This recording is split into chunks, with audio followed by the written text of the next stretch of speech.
ଗୋଟିଏ ଦିନରେ ଲାଞ୍ଚ ନେଉଥିବା 2 ଜଣ ଅଧିକାରୀଙ୍କୁ ମାଡ଼ି ବସି ଧରିଛି ଭିଜିଲାନ୍ସ ଟିମ୍। ସେମାନଙ୍କ ମଧ୍ୟରୁ ଜଣେ ହେଉଛନ୍ତି କେନ୍ଦୁଝର ଜିଲ୍ଲା ଚମ୍ପୁଆ ଉପଯୋଗାଣ ଅଧିକାରୀ ଓ ଅନ୍ୟ ଜଣେ ସୁନ୍ଦରଗଡ଼ ଜିଲ୍ଲା ଜାତୀୟ ସ୍ୱାସ୍ଥ୍ୟ ମିଶନର କନିଷ୍ଠ ଯନ୍ତ୍ରୀ। କେନ୍ଦୁଝର ଜିଲ୍ଲା ଚମ୍ପୁଆ ଉପଯୋଗାଣ ଅଧିକାରୀ ଧୋମରାମ ମୁର୍ମୁ 15,000 ଟଙ୍କା ଲାଞ୍ଚ ନେଉଥିବା ସମୟରେ ଭିଜିଲାନ୍ସ ବିଭାଗର ଟିମ୍ ତାଙ୍କୁ ରେଡ୍ ହ୍ୟାଣ୍ଡରେ ଧରିଛି। ସେ ଧାନ କିଣାରେ ଭୂଇଁପୁର ଲେମ୍ପ ଏମ୍ଡି ଲାଭ କରିଥିବା କହି ତାଙ୍କୁ 15,000 ଟଙ୍କା ଲାଞ୍ଚ ମାଗିଥିଲେ। ତେଣୁ ଏନେଇ ଭୂଇଁପୁର ଏମ୍ଡି ଭିଜିଲାନ୍ସ ବିଭାଗ ସହିତ ଯୋଗାଯୋଗ କରିବାରୁ ଲାଞ୍ଚୁଆ ଅଧିକାରୀଙ୍କୁ ଧରିବା ପାଇଁ ଯୋଜନା ପ୍ରସ୍ତୁତ ହୋଇଥିଲା। ଆଉ ଆଜି ସେହି ଯୋଜନା ମୁତାବକ ଚମ୍ପୁଆ ଯୋଗାଣ ବିଭାଗ କାର୍ଯ୍ୟାଳୟରେ ଧୋମରାମ ମୁର୍ମୁ 15,000 ଟଙ୍କା ଲାଞ୍ଚ ନେଉଥିବା ବେଳେ ମାଡ଼ି ବସି ଧରିଛନ୍ତି ଭିଜିଲାନ୍ସ ଟିମ୍।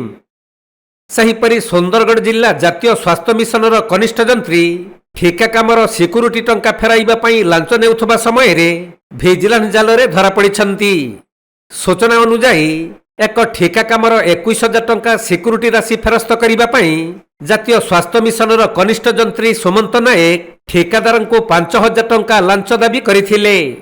ଆଉ ଆଜି ଲାଞ୍ଚ ନେଉଥିବା ସମୟରେ ପୂର୍ବରୁ ସେଠାରେ ପ୍ରସ୍ତୁତ ଥିବା ସୁନ୍ଦରଗଡ଼ ଭିଜିଲାନ୍ସ ଟିମ୍ ତାଙ୍କୁ କାବୁ କରିନେଇଥିଲେ।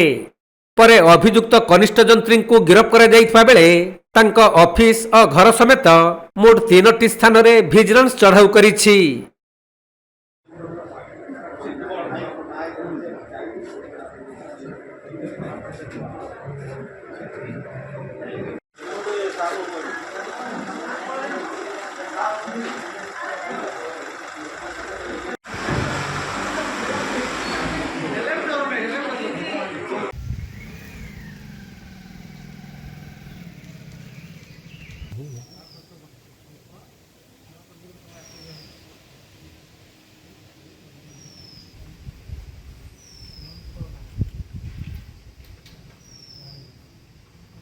କେନ୍ଦୁଝର ଜିଲ୍ଲାରୁ ଦୀପେଶ କୁମାର ବେହେରାଙ୍କ ସହ ସୁନ୍ଦରଗଡ଼ ଜିଲ୍ଲାରୁ ଚୈତନ୍ୟ ପଟେଲଙ୍କ ରିପୋର୍ଟ, କୋଣାର୍କ ଲାଇଭ୍।